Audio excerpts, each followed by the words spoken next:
Hey, what's up, everybody? Welcome to Midwest Whitetail After Hours, presented to you by Hoyt Archery. My name is Jason Science. Tonight is Wednesday, December the 1st. I am joined by Max and Grant Owen, Mr. Mike Reed, and none other than Jared Mills. How's it going, guys? Going well, Jason. Well, how are you? It's warm. It's nice and warm out. It was like Yeah, 50 degrees. They put in a new septic system at my place today, so I guess it was nice that it was 50 degrees, 55. Yeah, Also down there like had a buddy 80. text me at night wondering if I want to go golfing tomorrow. I'm like, what? yeah, exactly. Sign me up. Yeah. Come on. I'm taking the trash down tonight in my sleeves, watering the ducks and the chickens. I'm just, man, is it September? It's just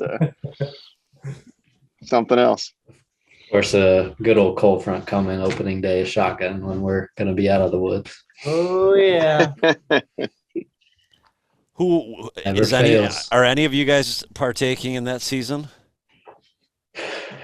Owen, I think you are right. Yeah, I think I'll be out with somebody. I'm not hunting myself, but I think I'm taking somebody out. So Same. I was talking to my wife. We may get her a landowner shotgun that allows her to hunt first and second season. Heck yeah. So we have some stuff coming up that she may not be able to get out late muzzy. So she really wants to try to get out, and I think we might try to do that. At least we have 2 weekends to do it. So we're going to see. We still got some talking to do, but that'll be nice. I mean, I think we got plenty of targets, and hopefully we can get something down. I'm not hunting myself, but I got a pretty cool opportunity. I'm going to film a disabled veteran hunt. I think that's second season. So pretty excited about that. It's a 4 or 5 day hunt. So man, cool that's opportunity that's Yeah, awesome. that'll be cool. to give back. And from what I've been told, we're hunting some prime ground. So I'm actually pretty excited about that. Yeah, that'll be I'm fun. excited to see how that goes. That's one we've been talking about for quite a while now. That's pretty awesome. Is that Yeah. something that is being done through 41 North or Midwest Whitetail? A little bit of both, A little and bit of both.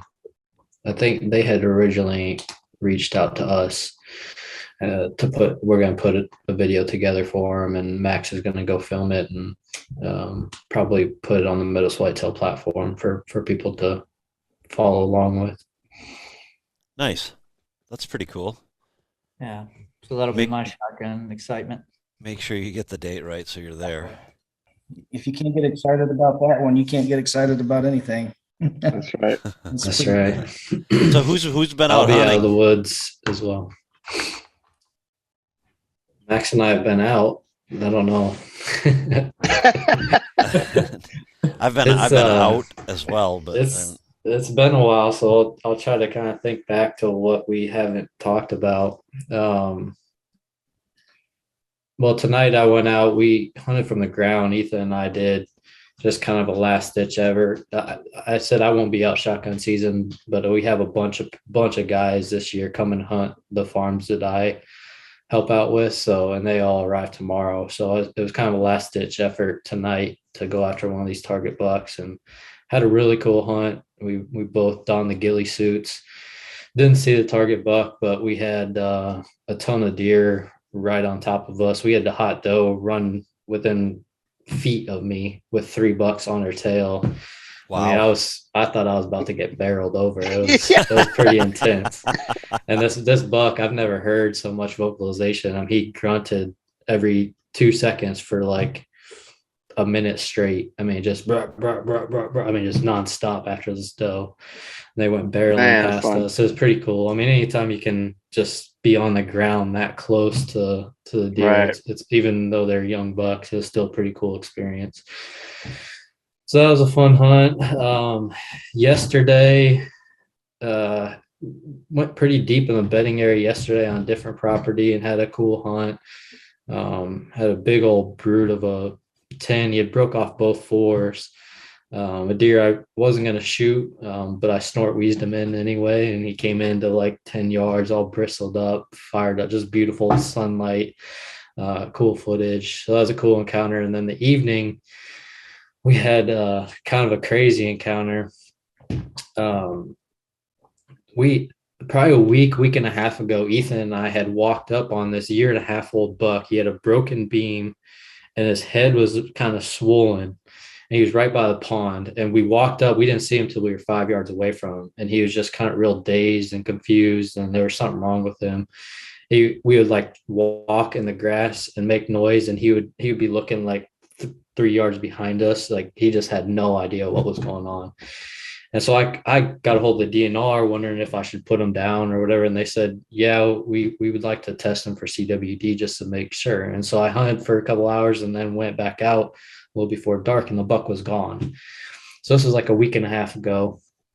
And I went back in last night and I recognized the buck right away. He's walking down this lane and he didn't look great, but he was feeding with the deer out in the field. So he was at least alive. I was surprised by that. But he clearly wasn't 100% because a big old brute of an 8-point came out, big mature buck that I've seen, I don't know, a dozen times already this year. He comes out, he's feeding, and this little buck, like I said, he just is just in a daze all the time. He doesn't really know what's going on. And he was just sitting there kind of feeding, kind of minding his own business. You know, sometimes deer don't really just like, for whatever reason, they just don't tolerate each other in a certain spot. If they want to feed there, they'll kind of, posture up or whatever.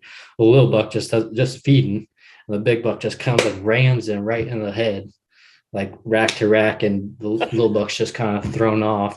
A few minutes later, he's doing the same thing. Little buck's just kind of minding his own business, and the big buck comes and hits him broadside, and you can see hide flying, like hair coming out of hide where the big buck G2 hit him in the side, and the little buck stumbling, wobbling, about to fall over.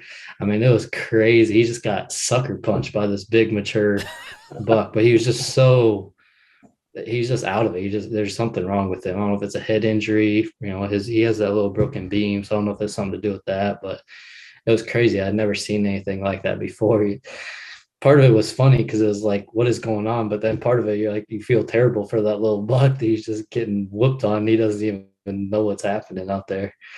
So that was interesting. I was surprised that he was even alive still. But that's on the blog today. You guys can check that out. It was pretty cool footage. Sounds like it. And then I don't even remember. I think it was November 28th. Owen, you predicted that I'd kill in late November, and you're almost right, except you forgot to take into account how much bad luck I had this year. So otherwise it would have happened. So close. The morning of November 28th, I rattled my target buck in like probably 8:30 in the morning. And a lot of you guys know, a lot of the properties I hunt are super, super thick. Once you get into the woods, there's a lot of pine trees and just a lot of cover. And he came in on a line of pines and cover, and he basically just stayed behind it as he came in. But he came into 8 yards from the tree, and I got full jaw perfect. He was coming perfect with just a little bit quartering away, and there was a couple little branches. I need him to take half a step, and as he's taking that half a step, like I had my pin burned into him on his vitals, about to pull the trigger, and he bolted. I don't know if he just got a whiff of us or what, but as he was taking that half a step and I was about to pull the trigger, gone. He bounded off and he circled back in, and then he bounded off again. But I mean, it was that close to being done. It's a cool hunt. That's the second time I've blind rattled that buck in, which is a first for me, being like blind rattling a target buck in twice like that. But yeah, just unfortunate. I don't know what it was, just terrible timing, but I was about to pull the trigger. It was that close. Man. So that's the excitement or lack thereof in my world. That's rough. Mine's been pretty rough as well. It has been a while since we got on here. The deer, a week, right? Has it been a week? I think it's been a week. Yeah, I think it's Or 8 like days. a month. I know. I missed everybody. So the deer that I moved to the top of my kind of hit list is just the deer, a mature buck that I've talked about several times. It's been the most active through the latter half of November. I'm up to 13 encounters with this deer. Wow. The last of which was with Rye on may have been the 28th. I don't know. I just can't seem to get that deer killed. And he's kind of been, it's crazy to go 24 hours without a picture of him. But so I've gone a couple of days now, but he was just in there. He was gone he took a hiatus and was probably off on some other farms chasing does. And I just kept hunting that farm when the conditions were right, knowing that he would be back in there. And sure enough, on the way to the farm on the 28th, I got the pictures from the night before driving, and he was all over there. And I knew I was going to see him, and we saw him.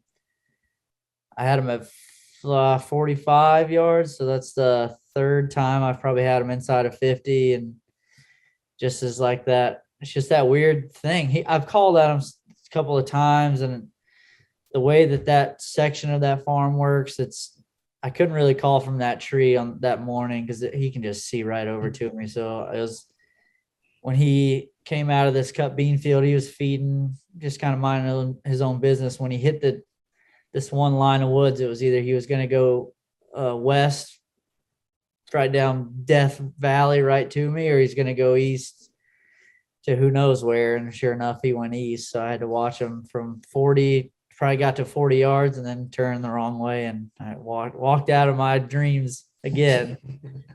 So I had that encounter. And then that evening, Ryan and I went back knowing that, he was in there, and I had a really good, an awesome encounter with a 4-year-old, probably 100. He might be 140, he might be a little less, 10-pointer that he's been on Grant and I's kind of watch list. And he's super active and wanting to get a good look at him, just like a deer with a lot of potential. And it was crazy. I know most of you guys have probably seen that episode where I had that really good encounter a while back in November, where the deer I saw was kind of like coughing or something. He sounded terrible. I don't know. He was just coughing. It was weird COVID. Yeah, it was like I said in that all do. he had bronchitis. Dang deer in Iowa. Well, this deer that I saw, this 4-year-old, comes in on Rye and I, but before I ever saw him, I heard that coughing sound, and I was like, man, I know I've heard that before, and I couldn't connect it in my head. And sure enough, I looked Poor up. deer's still sick. It's like this deer is just like, like convulsing and like coughing up stuff, and I'm like, oh my gosh, he looked terrible. Like, I don't know if he's just run down because of the rut or whatnot. And he looked bad, and he bedded down and laid his head down at 50 or 60 yards that night. And I kind of thought when he stood back up, as I figured he would before dark, I figured if he didn't look great, I would try to kill him. He's a nice deer. And sure enough, he comes into 20 yards and he's starting to look a little bit better. But I kind of made up my mind I was going to shoot him. And he's at 20 yards and I'm at full draw. And just like Jared's, he needed a half a step. And in stride, as I'm more or less putting pressure on the trigger, I guess he caught some ground scent. I'm not sure what it was. And he turned 180 degrees and walked off. And so that was no way. Oh my gosh. How is that possible? How is that possible? It was the same. I think it was the same day. It was the same. It would have been the same day. So it's crazy. It has been Matt, I'm ready for 2022. That's for sure. No I kidding. was just talking about that. Grant and I talked yesterday morning that I'm done. I'm done. I'm ready to start velvet filming or just reset. Yeah, I might call my film. buddy back and say I will take that offer. Yeah, you let me know what time's the tea time. I'll be there. Go So, pheasant hunting the rest of the year. man, Oh my gosh. it's been a grind. Grant and I hunted on the ground, which we can get more into with this warm weather, what the deer are doing. Grant and I sat alfalfa last night on the ground, had a pretty cool little hunt, saw some does, but seems to be the cameras have been pretty dang dead the last 3 or 4 days. And my hunting's kind of, I think I might pretty much just give it a break until the late season again. But it's been a grind. I can honestly say, and I can say this for Jared as well. I mean, I haven't given up on it. As much as it was tough, I have like stayed after him hard and just just hadn't come together. So Yeah, that close. Yeah, it's been. I've had some good hunts. Like this is the epitome of chasing a single deer. You know, I've passed some good deer and just the struggle of trying to pick out one deer and to encounter him. But I've had some good hunts overall, and I've been seeing like good November activity. I mean, rattling bucks in, snore wheezing bucks in, hot does. Like it's still been really good activity, even these last couple of days. So it's been fun to be out there. It's just, you know, it gets old not seeing the deer you're after for sure. They are coming that A close. single deer, yeah. Jared, have you been Yeah. hunting over greens? What'd you say? Have you been hunting over greens? Greens, yeah, not grains. Yeah, greens. And So- it's more just a product of that's where this deer's living, and there's no grains there. There's grains nearby, but not ones that are on the property. Yeah. Mhm. Jason, what have you been seeing? It seems like we're all going to have a similar story here. Did your dog melt and open up, and you've been shooting some greenheads? No, it's a hockey rink. That's unfortunately the season's still open, but they're all gone. So Jared, was it Monday the 28th? I think it was Sunday. Maybe it was the 29th. That morning, Yeah, Sunday the 28th.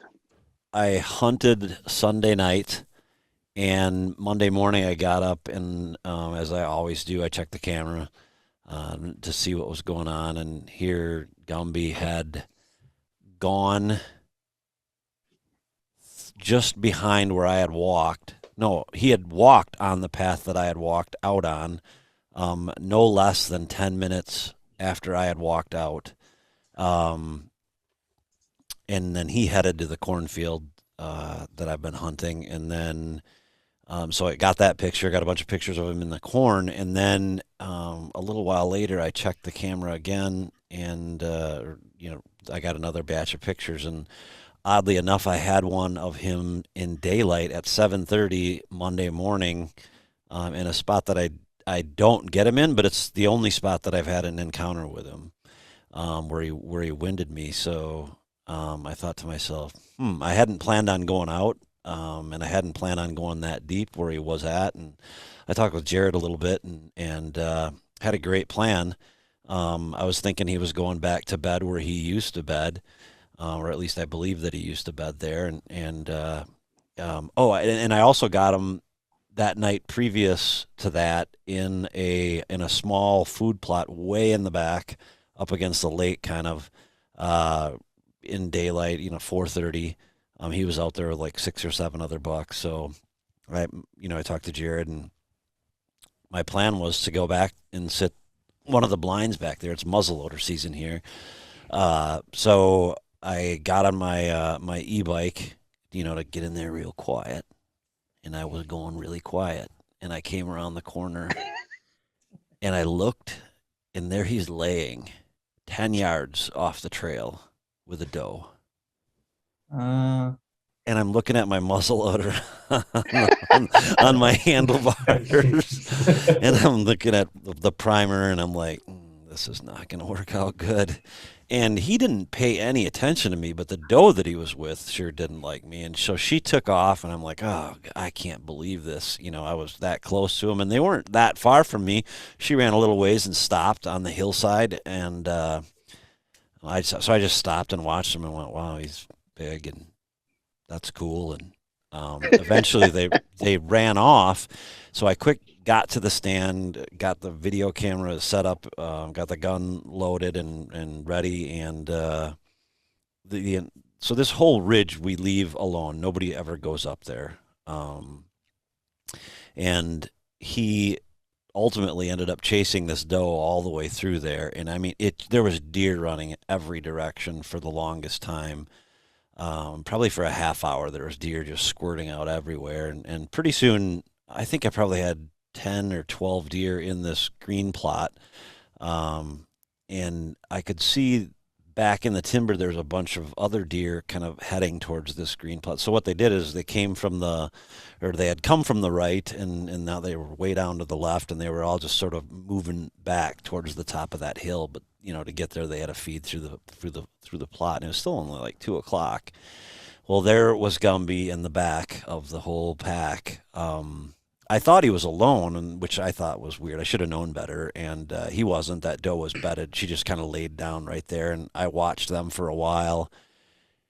And I started to think, what's he going to do? That doe's either going to come out in the food plot, and then I thought to myself, no, that'd be way too easy. She's not going to want to be out in the wide open with, a whole bunch of other bucks around.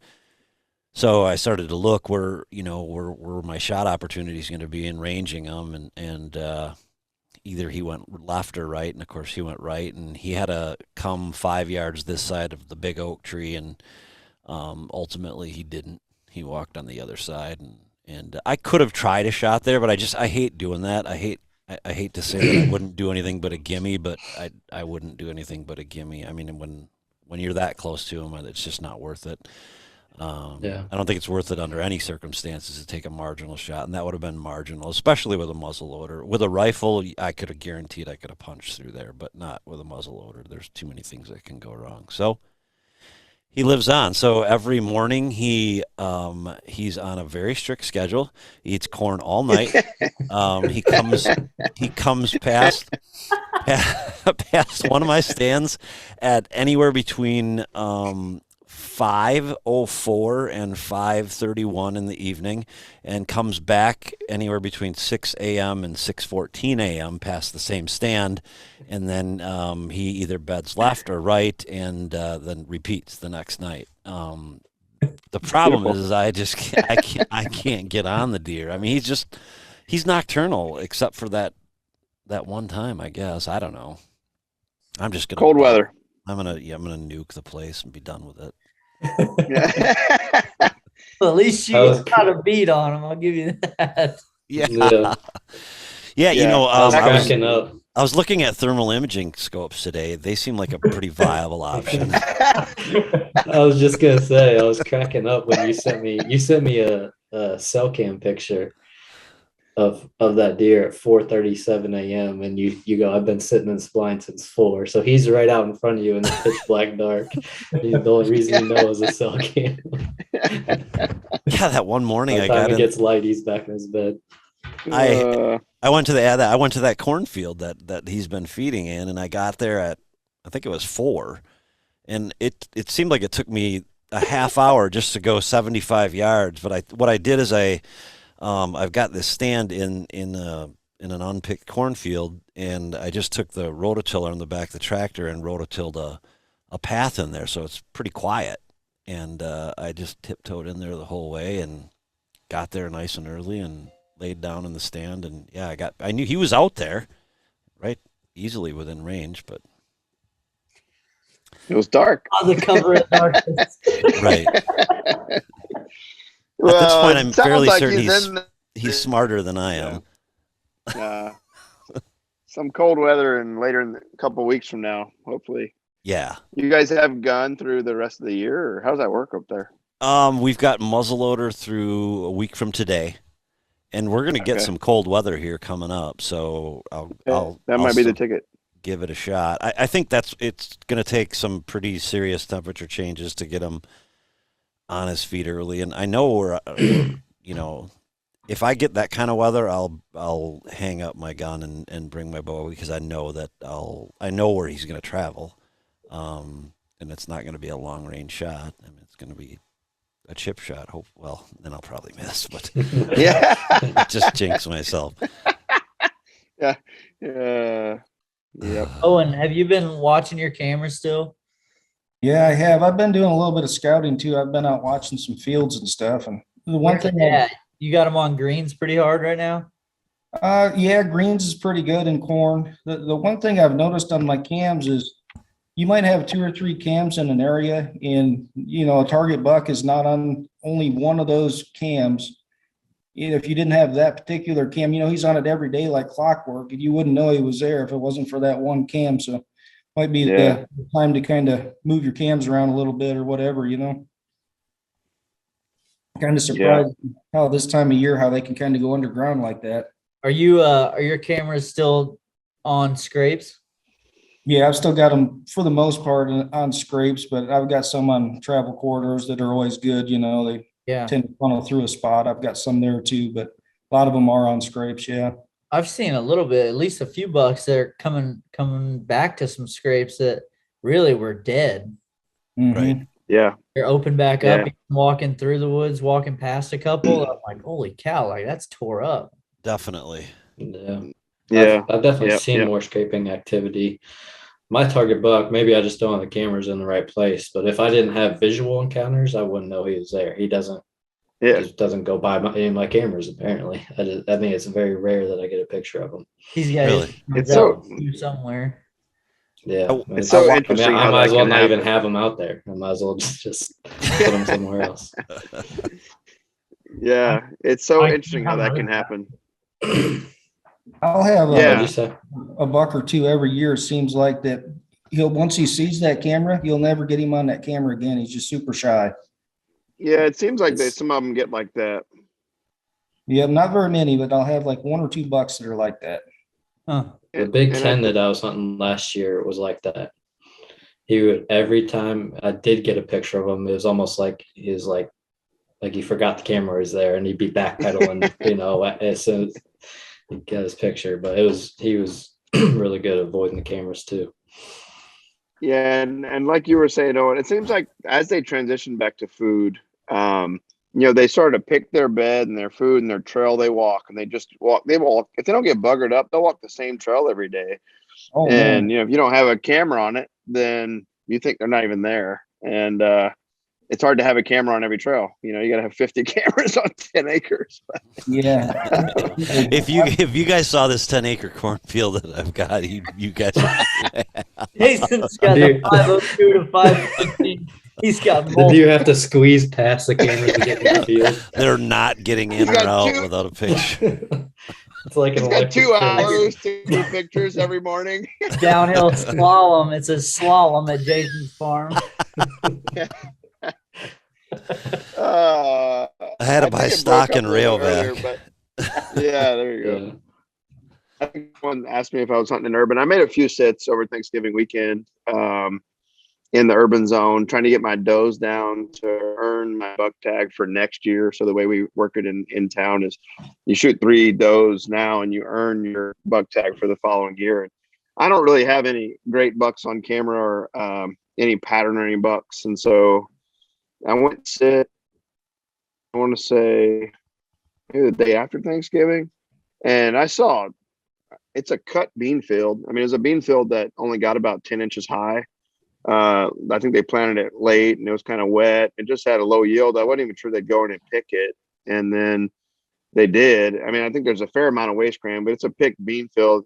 I mean, I've 25 deer every hunt, and I'm getting in there like at 3 after I do family stuff or do whatever. I'm just going to try to shoot a doe. So I'll slip in there, and I mean, it's like constant activity the last 2 hours of the day. And I've had some really great hunts. I actually had trouble getting the doe down just because, the bucks were harassing the does and they'd be running by me and not in bow range. They're just out in this cut bean field. But I ended up getting my last doe down. I think she was about 200 pounds, probably the biggest doe ever shot. I regretted doing that.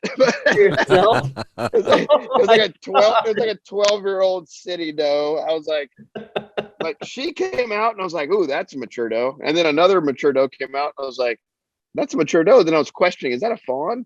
And then the fawns came out, and then I was like, oh my God, that's Godzilla doe, and of course she comes by me and I shoot her, and I was like by myself, and so I'm like, I had to work pretty hard for that one little doe, but her head was like big like a horse, it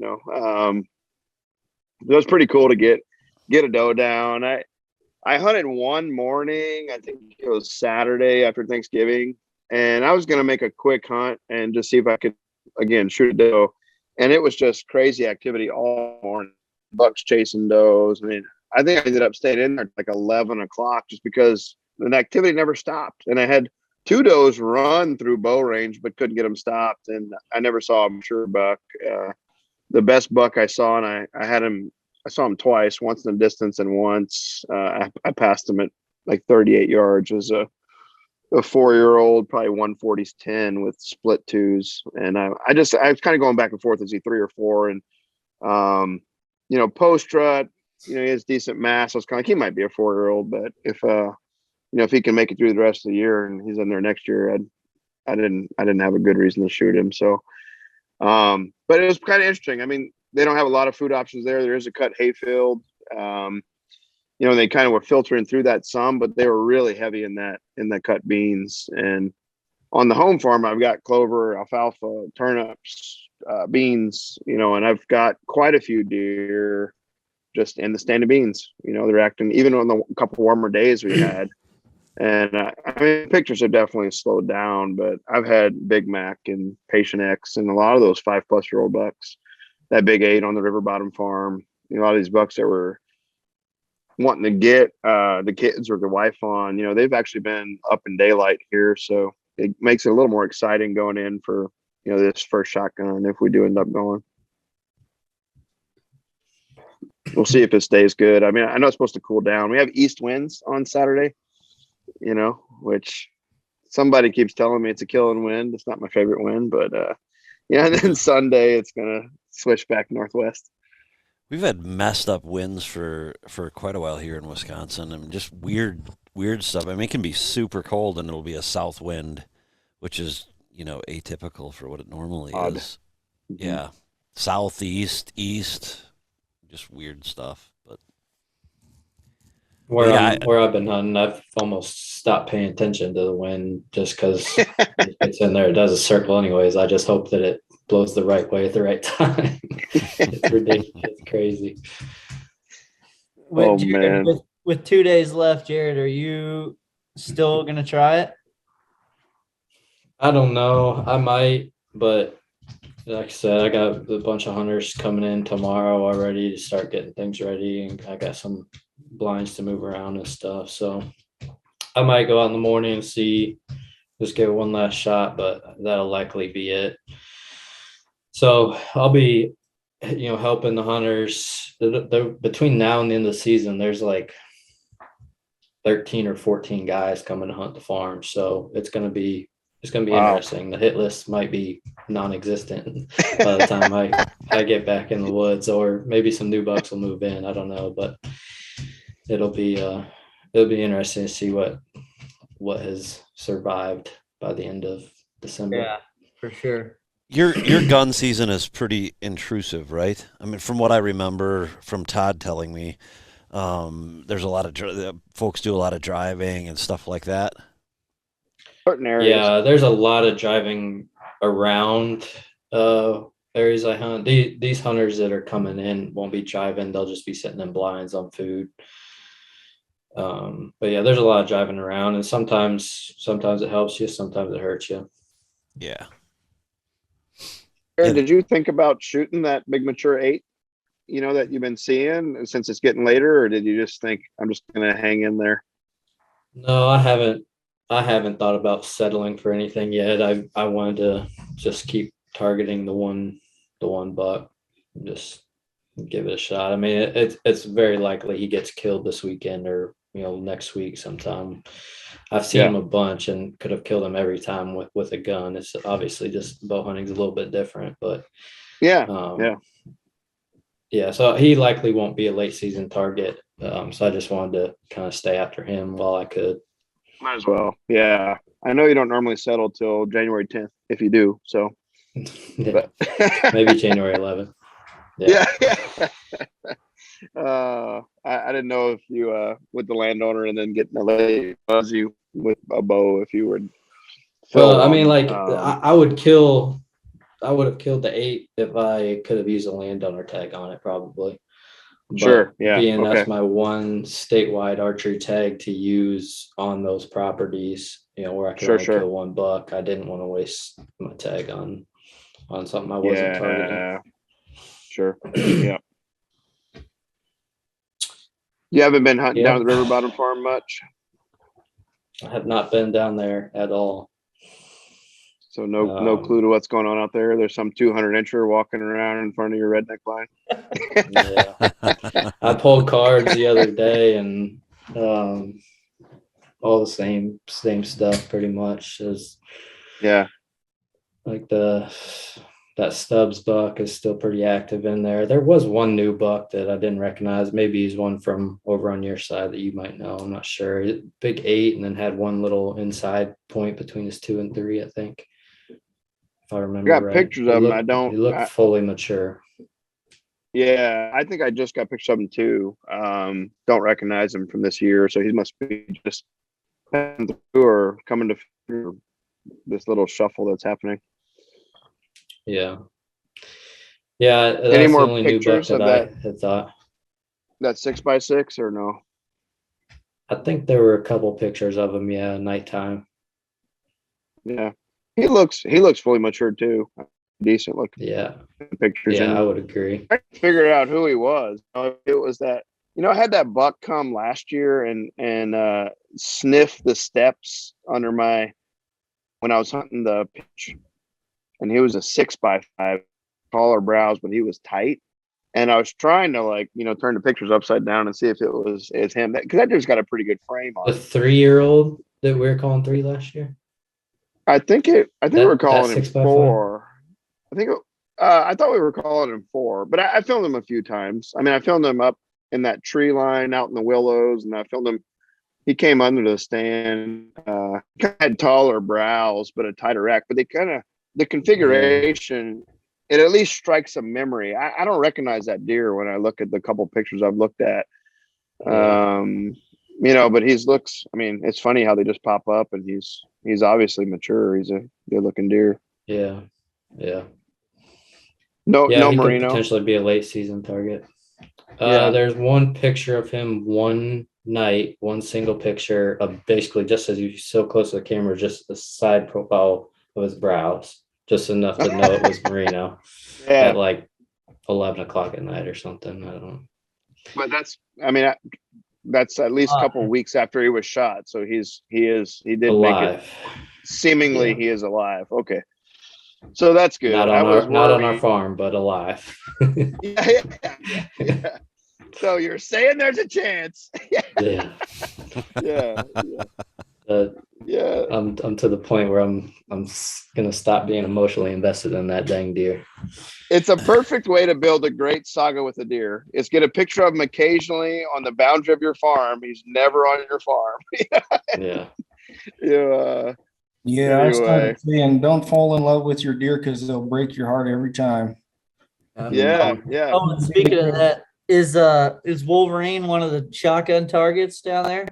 I'm not sure. We gotta do some gotta do some persuading. I don't know. Yeah, I've had some move in too since I haven't seen them during the rut. They've kind of come back to food, so I've got some earlier targets are back, so we got some options. That's awesome. Yeah, good. Yeah. Yeah, I just had one show up tonight that I showed Jared before the rest of you got on. That just surfaced tonight for the first time in a long time. He's only a 4-year-old 10, but he'll be good for next year.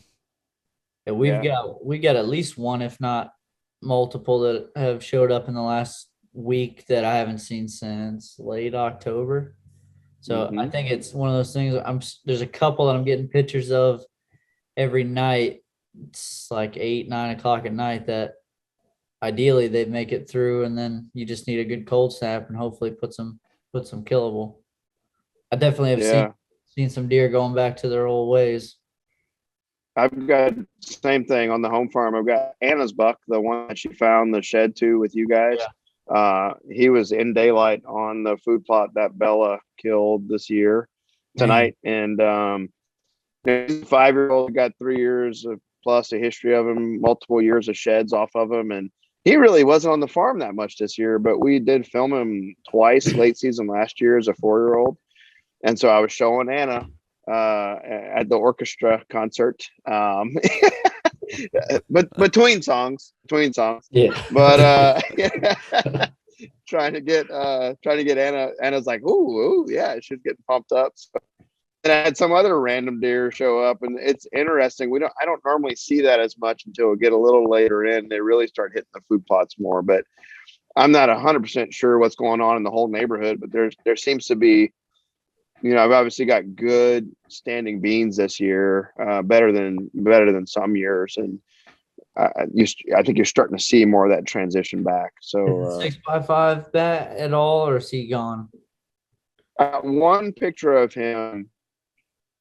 Let's see, I've had pictures of him 3 or 4 times in total this year, which is the least amount over the last 3 or 4 years. Yeah. And I got one picture of him. And what's interesting too is every single picture of him has been in daylight in the afternoon in the same area. So like when he decides to come over, it's like he was in November crossing over into the farm and being real active. So he's But, got to be there. He just lives somewhere in proximity then. In particular, it's the most evident because last year I had him pretty active most of the rut on the farm, and this year it's amazing I encountered him really. But yeah, I think he's living off the farm, spending most of the time off the farm. I mean, I had one picture of him a couple days after I shot Chubb, so that would have been mid-November, November 12th or 13th, and no pictures sent. So it's very likely or possible that a neighbor shot him. There's plenty of bow hunters around. I feel like I've got this 1 acre bean plot where you guys filmed them actually 2 years ago. Mhm. And I've got a camera right on the edge of it on a scrape, right where they like to walk in. And that's where I've got a picture quite a few times this year. And I just feel like as it dies down and he moves I'd start getting him on that camera. That'll be the spot on it. I'm not sure he's still alive. So we'll see. He might just pop up in the field one night in December. One can hope. Christmas press. That's right. Anybody got anything else before we wrap it up? How long does Good Finish luck. strong. All right. I might have to spend the shotgun break shooting my bow and getting ready for Owen. I got called out in the other video, so I got I did hear that. I did hear that too, and I thought Owen must not watch my blog. I shot at a target at least one time on my blog. I actually did do that. I thought about that. I was like, Mike's gonna let me have it on that one. But I'm scared to shoot against Owen. I'll be honest. I don't want any of it. I'm telling you right now. I don't want Jared saw my catastrophe in the doe woods the other day. I don't need any of it. Guys, always get it done when it counts, though. If a deer's in front of you, he's going down. Yeah, if I can dart a deer, if I get a chance to pull the trigger. That's what I'm saying. Can I get him in front of me? I'll take that gamble. Yeah. Oh man, God dang it! It's been rough. Here it is. Well, good luck to you guys in the next couple of days. Good luck, Owen, and Good luck, Mike. Max. Pass on the good word to the veteran, and hopefully they can lay down a good one. Yeah, if we don't Yeah, get that'd be back awesome. on here too, the episode of Dak should go up this coming Monday, just a little less than a week. If we're not back on here, that should be a really good one. Yeah, I'm excited to see that one come together. That deer's been, a fun one to chase the last few years on the river farm. So I'm gonna hit it pretty hard during this cold front. Maybe push it a little bit. Hopefully, I've got something exciting to show for it. But I want don't know one where of he's these at. podcasts. I want one of these podcasts to be Gumby is down. Gumby is going down. Not my e-bike and the muzzleloader on the handlebars. I want him to be dead. So You can't have the 3 horsemen here, Grumpy, Mopey, and Fluff. You can't have the 7-4. oh man, Yeah. good times. All right, guys. Good luck to those of you who are heading out this weekend. Jared, make sure you put those guys. Don't gar hole them, okay? I've already put dryer sheets all around the farm. See if I. I'm just kidding. Oh, He's gonna be perfect. checking cameras on open morning. Oops, I didn't know you guys were here. Oh, are you sitting here? I got turned around. After I dropped you off. Yeah. No, it'll be fun. They're a bunch of out of state guys. Actually, Owen, a bunch of Michigan guys this weekend. Got 5 Michigan guys coming in tomorrow. So Those darn They'll be- Michiganders. Yeah. they'll be Watch your 3-year-olds. they'll be pumped. Whatever they shoot. These are guys you know. You've been They've repeat customers. been, yeah, they're kind of on a every other year cycle. They're really Yeah. good guys. They're fun Good- to have good around. dudes. Yeah. Yeah, I know they'll be a there's good been time. years where they've come in and you feel like there's no way this buck is going to make it through and somehow they do. So you can only hope that I mean, of course you wish them success, but you never know what's going to happen. Maybe you'll have plenty of good ones to continue to chase. We'll give them Yeah. a tranquilizer tomorrow morning and stash them in a ditch or something. I'm not worried about it. They'll kill some No, good deer and it'll all Fun be to good. see them. Yeah, Absolutely. Yeah, it's always a good time. That might be Well- it might be the only way I get to see him on the ground. Let them- Well, at least you get to hold them. yeah. Yeah. Make sure to get a photo for us. Yeah. All right, Oh, man. we'll stop. Take it easy, guys. All right, have a good night. We're out.